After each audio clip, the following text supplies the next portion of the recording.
مَنْحُوتًا إِلَّا بِفِعْلِهِمْ، اور وہ منحوت جو ہے منحوت نہیں ہوا مگر ان کے فعل سے، انہوں نے اپنے فعل سے اس کو نحت کر کے بنایا، اور اللہ کہتا ہے کہ اس منحوت کو ہم نے پیدا کیا، ماں مصدریت کے بجائے ماں موصولہ ماننے پر، فَيَكُونُ مَا هُوَ مِنْ آثَارِ فِعْلِهِمْ مَخْلُوقًا لِلَّهِ، تو پھر جو چیز ان کے فعل کا اثر ہے، ان کے آثار میں سے ہے، وہ ہو جائے گی اللہ کی مخلوق۔ جو صنم ہے، جو پتھر کا بت ہے، وہ ان کے فعل کے آثار میں سے ہے، یہ تو بات صحیح ہے نا،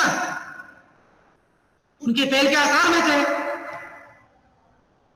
ہاں جی سر۔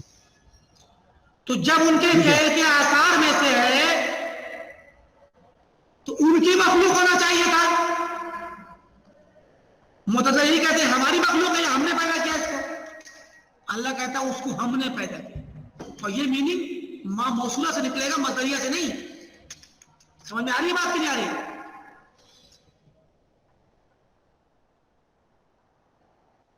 جی سر۔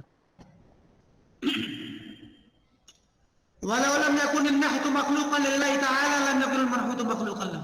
اب دیکھیں نتیجہ رزلٹ کے طور پہ، اب منحوت اللہ کی مخلوق ہے، اللہ تعالیٰ فرما رہا ہے کہ منحوت ہم نے پیدا کیا، نحت کا کام تم نے کیا، منحوت ہم نے پیدا کیا، تو کہنا یہ چاہتے ہیں کہ اگر نحت جو ہے، جو ان کا اپنا فعل ہے بندوں کا، وہ تو فعل کا اثر ہے، منحوت تو فعل کا رزلٹ ہے، اور فعل ہے نحت، تو کہتے ہیں کہ اللہ فرماتا ہے کہ منحوت ہماری مخلوق ہے، تو کہتے ہیں کہ اگر نحت جو فعل ہے، اگر نحت اللہ کی مخلوق نہ ہوتا تو پھر منحوت بھی نہیں ہوتا مخلوق اللہ کی۔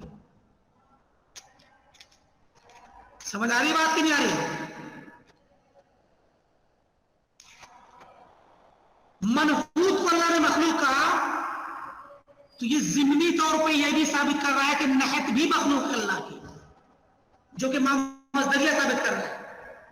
ماں مصدریہ صرف ثابت کر رہا ہے کہ نحت مخلوق ہے، ماں موصولہ ثابت کر رہا ہے کہ منحوت مخلوق ہے، لیکن ضمناً وہ یہ ثابت کر رہا ہے ضمنی طور پہ تضمناً کہ نحت بھی مخلوق ہے، کیونکہ اگر نحت جو بندوں کا فعل ہے، اگر یہ اللہ کی مخلوق نہ ہوتا تو منحوت بھی اللہ کی مخلوق نہیں ہوتی۔ سمجھ آ رہی بات کہ نہیں آ رہی؟ واضح ہے بات کہ یہ ہوئی جی کر رہے ہیں؟ اچھا شیخ، مطلب یہ نحت ہے مخلوق ہونے سے منحوت کا مخلوق ہونا لازم نہیں آتا؟ نحت کے مخلوق ہونے سے منحوت کا مخلوق ہونا لازم نہیں آتا ہے، کیونکہ نحت پایا جائے تو منحوت کا پایا جانا لازم نہیں آتا۔ جیسے ہم مثال دی ہم نے کہ ایک بندے نے تراشا،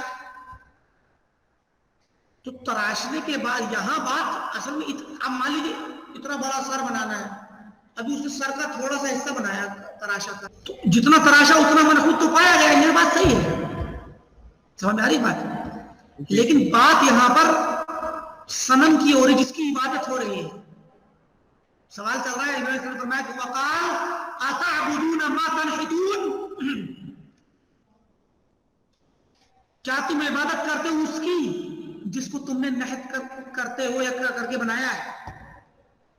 واللہ خلقکم وما تعملون، اللہ نے جبکہ حال یہ کہ اللہ نے تم کو پیدا کیا اور تمہارے اس چیز کو جو تم بناتے ہو۔ منحوت کی طرف اشارہ ہے جو کہ صنم کے طور پہ پوجا جا رہا ہے بت خانے میں رکھ کر کے۔ تو ہر نحت پر وہ پوجا ہوا منحوت وجود میں آئے کہ یہ ممکن نہیں ہے۔ ممکن ہے ایک صنم کو بنانے میں 10 تراشنے والے صنم تراش حصہ لیتے ہوں کہ موٹی موٹی چیزیں دوسروں نے بنا دی، باقی باریکیاں جو ہے کوئی ماہر انسان بنا رہا ہے، کہ ایک بندے نے بنایا وہ فوت ہو گیا، یا بنایا وہ صنم پتھر کر کے ٹوٹ گیا، تو منحوت وجود میں نہیں آیا جبکہ نحت کا کام پایا گیا۔ یہ مطلب ہے مجموعی طور پہ، ورنہ مکمل جو صنم پایا گیا اس صنم میں اگر ہم نے کہا کہ یہ نحت جس کی بھی وہ مخلوق ہے اللہ کی، تو نحت میں وہ منحوت بھی شامل ہے، لیکن ہر حالت میں جہاں پر نحت ہو وہاں منحوت مکمل پایا جائے، یہ ضروری نہیں ہے۔ جب منحوت جب پایا جائے تو نحت تو پہلے سے ہے۔ ہم نے کہا یہ منحوت مخلوق ہے اللہ کی، تو بھئی یہ منحوت بنا ہی نحت سے ہے، پہلے نحت کا کام ہوا تبھی تو منحوت بنا، تو نحت ضمن موجود، جب یہ چیز اسی پر نحت ہوا ہے، یہی مخلوق اللہ کی ہے، تو اس میں جو نحت ہے وہ بھی اللہ کی مخلوق ہے۔ سمجھ آ رہی بات نہیں آ رہی؟ تو کہتے ہیں اگر نحت اللہ کی مخلوق نہ ہوتا لم یکن المنحوت مخلوقا له، تو منحوت جو ہے پھر اس کی مخلوق نہیں ہوتا، بل الخشب والحجر لا غیر، بلکہ وہ ایک عمومی خشب اور حجر اس کو کہا جاتا اور کچھ نہیں، وہ اللہ کی مخلوق نہیں کہتے، بلکہ خشب، عمومی خشب سے لکڑی کے بت بناتے ہیں لوگ، تو لکڑی تو اللہ نے پیدا کی ہے پہلے سے، وہ تو اللہ کی مخلوق پہلے سے ہے۔ یہ بھی دیکھ لیجیے نقطہ یہاں نکل کے آیا، یعنی حجر کو اللہ نے پہلے سے پیدا کیا ہوا ہے نا، ایک را میٹیریل کے طور پر بڑا سا پتھر یا چٹان، وہ اللہ کی مخلوق پہلے سے ہے، یہ تو ہر کوئی مانتا ہے، معتزلہ ہی مانتے ہیں۔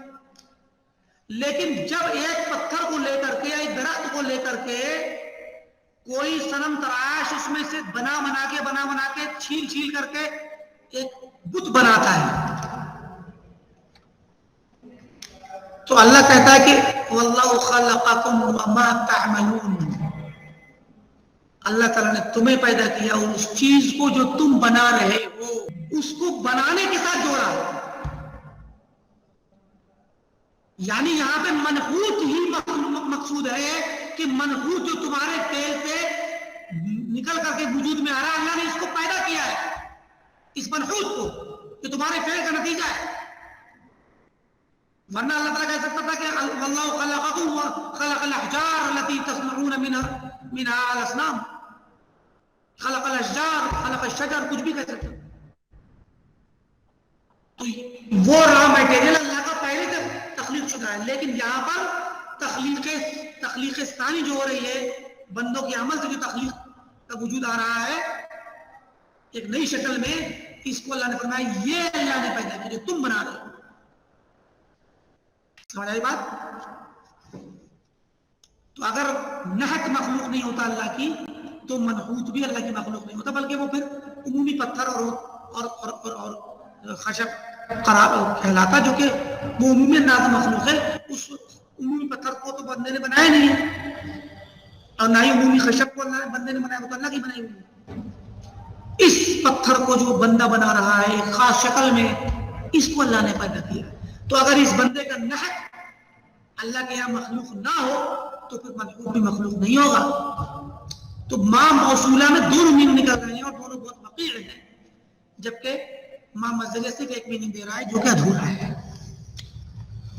وذکر ابو الحسین البصری امام المتاخرین المعتزلہ، معتزلہ کے ایک امام ہے ابو الحسین البصری، متاخرین معتزلہ کے، انہوں نے ایک بات کہی ہے اپنے مذہب کو صحیح ثابت کرنے کے لیے کہ بندہ اپنے فعل کا خالق ہے، اس بات کو ثابت کرنے کے لیے انہوں نے ایک بات کہی ہے کہ ان العلم بان العبد يحدث فعله ضروری، کہ یہ علم رکھنا، یہ جاننا کہ بندہ اپنے فعل کو یحدث پیدا کرتا ہے، بندہ اپنے فعل کو خود پیدا کرتا ہے، یہ جاننا ضروری ہے۔ ضروریوں کا مطلب کیا ہوا مشائخ یہاں پر؟ یعنی شیخ ماننا ہی پڑے گا اس چیز کو، علم ضروری، علم ضروری، احسن، یعنی ماننا پڑے گا آپ کو، اس کے بغیر آپ کا چارہ نہیں ہے۔ علم ضروری مستر ہے بندہ اس جاننے کو، یہ مطلب فطرتاً جانتا ہے بندہ، مطلب یہ ہوا فطرت سے جانتا ہے کہ میں خود اپنے فعل کو پیدا کرتا ہوں، یہ تو میں جان رہا ہوں۔ یہ والی بات جو آج کل کہی جاتی ہے نا کہ ہم اپنی کرم خود بناتے ہیں، اپنے مستقبل کو، اپنے فیوچر کو ہم خود بناتے ہیں، کیا اپنی تقدیر ہم خود لکھتے ہیں، تو یہ والی بات جو کہی جاتی ہے وہ دنیا ظاہر کو دیکھ کے کہتی ہے نا، تو ان کی مراد ہے کہ بندہ اپنے فعل کو پیدا کرتا ہے، یہ امر ضروری ہے، اضطراری ہے، فطری ہے، اس کو جانے بغیر اس کو چارہ ہی نہیں ہے، یہ ضروری ہے، چیز اس سے کوئی بھاگ نہیں سکتا۔ اور وذکر الرازی، اور امام فخر الاسلام رازی صاحب جو ہیں، جو کہ اشاعرہ کے امام ہیں، فخر الاسلام فخر الدین رازی، فخر الدین تو ان کا لقب ہے، فخر الدین رازی کہتے ہیں ان افتقار الفعل المحدث، ایک کام جو ہوتا ہے وہ فعل محدث ہے، نیا نیا پیدا شدہ فعل، فعل مخلوق، فعل محدث کا مطلب ہوا فعل مخلوق، فعل مخلوق کا مفتقر ہونا، محتاج ہونا، اچھا الفعل المحدث الممکن، یہ سب مصطلحات ہیں منطقی، فعل محدث جو فعل ابھی انجام پایا، محدث ہے، مخلوق ہے، ممکن ہے، ممکن الوجود ہے، اصل میں تمام مخلوقات کو ممکنات ممکن کہا جاتا ہے اور خالق کو واجب کہا جاتا ہے، سمجھے کہ نہیں؟ تمام مخلوقات جتنی بھی ہیں، چاہے انسان ہو یا انسان کا فعل ہو، کوئی بھی مخلوقات ہو، پورے کائنات کو ممکن اور ممکن الوجود کہا جاتا ہے منطق اور علم کلام میں، اور خالق کو واجب الوجود کہا جاتا ہے۔ جب عقیدے کی اس طرح کی کتابوں میں کہیں پر ممکن اور واجب دونوں ساتھ ساتھ آئیں تو ممکن سے مراد ممکن الوجود یعنی مخلوق، اور واجب سے مراد واجب الوجود یعنی خالق، تو کہتے ہیں کہ فعل محدث ممکن، جب فعل محدث ہے یعنی بندے کا فعل ہے جو کہ پیدا کیا گیا ہے، پیدا ہوا، تو وہ ممکن بھی ہے۔ تو فعل محدث فعل ممکن کے بارے میں کہتے ہیں امام فخر الدین رازی امام الاشاعرہ کہ اس کا مفتقر ہونا الی مرجح، مرجح کی طرف، کوئی ایسا مرجح ہو، ترجیح دینے والا، ممکن کا مطلب ہوتا ہے ممکن ایک مرجح چاہتا ہے، ممکن کا مطلب ہے ممکن الوجود، تو ممکن ہے، واجب تو نہیں اس کا وجود، ممکن الوجود و ممکن العدم، ممکن کا مطلب محتمل ہوتا ہے نا، اس میں احتمال ہوتا ہے، ممکن ہے کہ وہ وجود میں آئے، ممکن ہے وجود میں نہ آئے، تو اب جو چیز ممکن ہوتی ہے تو پھر اس کو اس کے وجود میں آنے کے لیے یا وجود میں نہ آنے کے لیے مرجح کا ہونا چاہیے، جو ترجیح دے ایک جانب کو، جس جانب میں اس کو رہنا ہے، اگر وجود میں آنا ہے تو وجود کے لیے ترجیح دے گا، اور وجود کی ترجیح کے لیے اگر مرجح چاہیے تو اگر مرجح نہیں ہوا تو پھر وجود نہیں ہوگا، اس کا وہ معدوم رہے گا، سمجھے کہ نہیں؟ تو کہتے کہ الی مرجح یجب وجودہ عنده ويمتنع عند عدمه، کہ فعل محدث اور فعل ممکن، فعل محدث ممکن کا ایسے مرجح کی طرف مفتقر اور محتاج ہونا جس مرجح کے وجود پر اس کا وجود واجب ہو، اور جس کی غیر موجودگی پر اس کا وجود ممتنع ہو، ضروری ہے، یہ افتقار واجبی ہے، یہ احتیاج ضروری ہے، یعنی فعل محدث بندہ جو فعل کرتا ہے، ایسے لیجیے بندے کا فعل، یہ فعل محدث ہے، فعل ممکن ہے، فعل عبد کا، فعل محدث کا مفتقر ہونا مرجح کے لیے ضروری ہے، ایسا مرجح جس کے پائے جانے پہ فعل پایا جائے، جس کے نہ پائے جانے پہ فعل بھی نہ پایا جائے، ایسے مرجح کی طرف مفتقر ہونا ضروری ہے، بغیر اس مرجح کے وہ فعل نہ تو وجود میں آئے گا، جب مرجح پایا جائے گا تو وجود میں ہے، اور نہیں پایا جائے گا تو وہ مرجع نہیں پایا جائے گا تو فعل وجود نہیں آئے گا. تو فعل جو ہے اس مرجع کی طرف مفتقر ہے اور یہ افتقار ضروری ہے. سمجھ میں آئی بات کہ نہیں آئی؟ نہیں آ رہی شیخ. اصل میں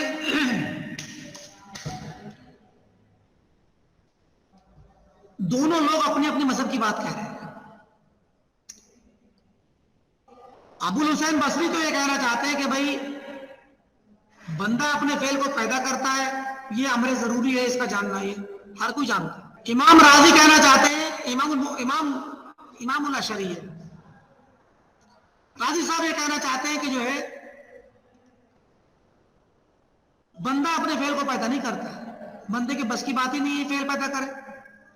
بندے کا فعل محدث ہے، ممکن ہے، اور یہ فعل کسی مرجع کے بغیر پایا نہیں جا سکتا. آپ کتنا ہی کوشش کر لو. شیخ بلا موجود کے کوئی چیز ایجاد نہیں ہوتی. مرجع ہے یہاں پر وہ اللہ تعالیٰ کی قدرت اور اس کے ارادے اور اس کی تخلیق اور اس کی جو مشیت ہے اور اس کی جو طاقت ہے اس کی طرف اشارہ کر رہے ہیں. مرجع سے مراد وہ ہے اللہ کی مشیت اور اس کی قدرت.